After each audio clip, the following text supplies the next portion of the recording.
ஒரு மகிழ்ச்சியான செய்தி. இதயம் நலனையின் விலை லிட்டருக்கு ரூபாய் 105 குறைஞ்சிருக்கு.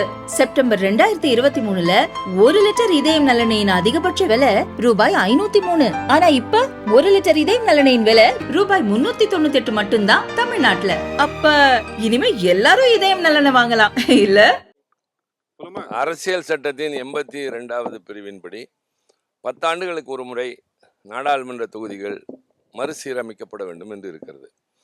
1976வது ஆண்டு இந்திரா காந்தி அம்மையார் பிரதமராக இருந்தபோது குடும்ப கட்டுப்பாடு திட்டத்தை அறிவித்துவிட்டு இந்தியா முழுவதும் ஒரே சீராக மக்கள் தொகை வந்ததற்கு பின்னால் இந்த மறுசீரமைப்பு அமைக்கலாம் என்று 25 ஆண்டுகள் தள்ளி வைத்து அரசியல் சட்டம் திருத்தப்பட்டது. பின்னர் 2001 வாஜ்பாய் அவர்கள் பிரதமராக இருந்தபோது அதே போல சூழ்நிலை ஏற்றத்தாழ்வுடன் இருக்கிறது. மக்கள் தொகை ஒரு பக்கம் வடக்கே அதிகமாக தெற்கே குறைவாக இருக்கிறது. எனவே மறுபடி இன்னொரு 25 ஆண்டு காலம் என்று ஒத்திவைத்தார்கள்.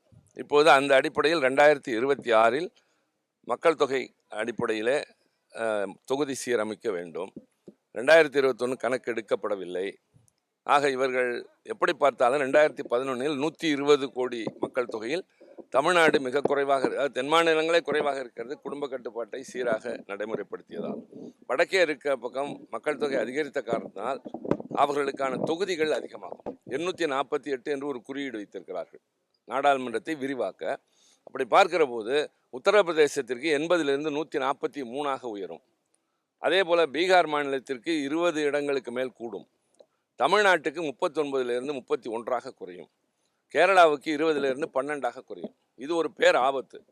நாடாளுமன்றத்தில் சரியான மக்கள் பிரதிநிதித்துவம் இல்லாமல் சில மாநிலங்கள் வந்து பங்கேற்கிற போது எந்த பிரச்சனையிலும் குரல் எடுபடாது. எனவே இதை முன்கூட்டியே உணர்ந்த திராவிட முன்னேற்ற கழகத்தின் தலைவர், தமிழ்நாட்டின் முதலமைச்சர் மாண்புமிகு தளபதி அண்ணன் மு.க. ஸ்டாலின் அவர்கள் உடனடியாக அறிக்கைகள் விடுத்தார். இப்போது அப்படி செய்யக்கூடாது, செய்தால் 1971 மக்கள் கணக்கெடுப்பின் அடிப்படையிலே தான் செய்ய வேண்டும் என்று சொல்லி, இல்லை என்றால் இன்னும் தள்ளி வையுங்கள், ஆனால் இந்த மக்கள் தொகை கணக்கெடுப்பில் செய்யக்கூடாது, 1971 என்பது ஏற்றுக்கொள்ளலாம் என்று சொல்லியிருந்தார்கள். அரசாங்கத்திடமிருந்து பதில் இல்லை. உள்துறை அமைச்சர் ஏதோ வெளியிலே வந்து குறையாது என்று சொன்னாரே தவிர அதற்கு ஆதாரபூர்வமான விளக்கங்கள் நாடாளுமன்றத்திலும் தரவில்லை, வெளியேவும் தரவில்லை. இந்த நிலையில் 22ஆம் தேதி 7 மாநிலங்கள், பாதிக்கப்படக்கூடிய மாநிலங்களுடைய முதலமைச்சர்கள் பல்வேறு கட்சி தலைவர்களின் கூட்டத்தை தமிழ்நாடு முதலமைச்சர் சென்னையிலே கூட்டியிருக்கிறார். நாங்கள் நாடாளுமன்றத்தில் தினந்தோறும் அது பற்றி பிரச்சனை எழுப்புகிறோம். மக்கர்துவார் என்ற நுழைவாயிலே நின்று ஆர்ப்பாட்டம் செய்கின்றோம். அந்த அடிப்படையில் இன்றைக்கு எல்லோரும் ஒரு சட்டை அணிந்து வந்தோம். இந்த டிஷர்ட் என்பதை அணிந்து அதில் வந்து நியாயமான மறுசீரமைப்பு நடக்கப்பட வேண்டும் என்று சொல்லி தமிழ்நாடு முதலமைச்சரின் முழக்கமான தமிழ்நாடு போராடும், தமிழ்நாடு வெல்லும் என்பதை ஆங்கிலத்தில் அச்சிட்டு இருந்தோம். பின்னர் அவைக்கு சென்றபோது ஒரு காரணமும் சொல்லாமல் அவைத்தலைவர் எங்களை பார்த்து முறைத்துவிட்டு அவையை ஒத்திவைத்து விட்டார். பின்னர் கட்சித் தலைவர்களுடைய கூட்டத்தை கூட்டி எல்லா கட்சித் தலைவர்களும் வந்திருந்தார்கள். அப்பொழுது சொன்னார், குறிப்பாக முதல் வரிசையில் நான் இருக்கிற காரணத்தால் எனக்கும் என்னோடு பின்னாடி இருந்தவர்களும் என்னுடைய கண்ணை உறுத்தியது என்றெல்லாம் ரொம்ப நிறைய சொன்னார். அப்போது நாங்கள் சொன்னோம், ஏதாவது ஒரு வரைமுறை விதி என்று சொன்னால் எல்லோருக்கும் பொருந்த வேண்டும். பாரதிய ஜனதா கட்சியை சார்ந்தவர்கள் தோளிலே துண்டு அணிந்து வருகிறார்கள், அதில் பெரிய தாமரைப்பூ இருக்கிறது. பிரதமர் வருகிற போது மோடி மோடி என்று குரல் கொடுக்கிறார்கள். நாங்கள் எதிர்த்து பேசினால் அதுவும் பதிவாவதில்லை, நீங்கள் அதை காதிலும் கேட்பதில்லை. ஆக ஒருவருக்கு ஒரு நீதி, இன்னொருவருக்கு ஒரு நீதியா? எனவே இதில் நாங்கள் செய்தது எந்த தவறும் இல்லை. இப்படி ஒரு உடை அணிவதிலே கூட காரணங்கள் கண்டுபிடிக்கக்கூடாது என்று சொன்னபோது, இல்லை பேட்ச் எல்லாம் அணியக்கூடாது என்று விதி இருக்கிறது என்று சொன்னார். யாரும் பேட்ச் அணியவில்லை, ஒரு டிஷர்ட் தான் அணிந்திருக்கிறோம், அது எங்களுக்கு மேலே இருக்கிற உடை, இதை கழட்டி விட்டு வர முடியாது என்று சொன்னவுடன் அவை மீண்டும் ஒத்திவைக்கப்பட்டது. மறுபடியும் எங்களோடு பேசினார்கள். நாங்கள் சொன்னோம், அப்படி தான் நீங்கள் இருக்க வேண்டும் என்று வற்புறுத்தினால், நீங்கள் எல்லோருக்கும் பொருத்தமான ஏற்றுக்கொள்ளக்கூடிய ஒன்றை சொன்னால் ஏற்றுக்கொள்வோம், இல்லாவிட்டால் திரும்ப நாங்கள் இதே மாதிரி தான் வருவோம் என்று சொல்லியிருக்கிறோம். 2 மணி வரை அவை ஒத்திவைக்கப்பட்டிருக்கின்றது.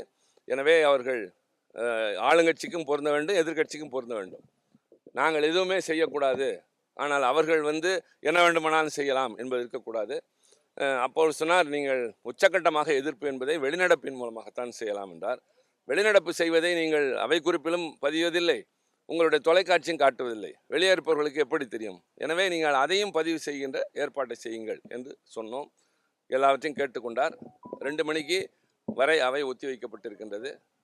மறுபடியும் நாங்கள் அவரை சந்திக்கிற போது இதே நிலையினை எடுத்து வைப்போம். நாடாளுமன்றத்தினுடைய 2 அவைகளிலுமே உடை பிரச்சனையை அவை தலைவர்கள் எழுப்பியிருப்பாங்க. அது மட்டும் இல்லை, நேற்றைக்கு கூட நோட்டீஸ் கொடுத்தா அதை வெளியில் தெரிவிக்கக்கூடாது, ஊடகத்தில் போடக்கூடாது, சமூக ஊடகத்தில் கூட பகரக்கூடாதுன்னு ஒரு தடை மாதிரி நேற்று இப்படி உங்களுக்கு பல இடங்களில் தடைகள் தான் விதிக்கப்பட்டது. தொடர்ந்து இது மாதிரி எங்கள் அவைத்தலைவர் சொல்லிக் கொண்டு தான் இருக்கிறார். இப்போது நாங்கள் ஒரு நோட்டீஸ் கொடுத்து விட்டு உங்களோடு ஏன் பகிர்ந்து கொள்கிறோம் என்றால், இப்படி ஒரு பிரச்சனையை நாங்கள் எழுப்ப போகிறோம் என்ற ஒரு தகவல் மக்களுக்கு சென்று சேர வேண்டும். அதை ஏற்பதும் மறுப்பதும் அவைத்தலைவருடைய விருப்பம்.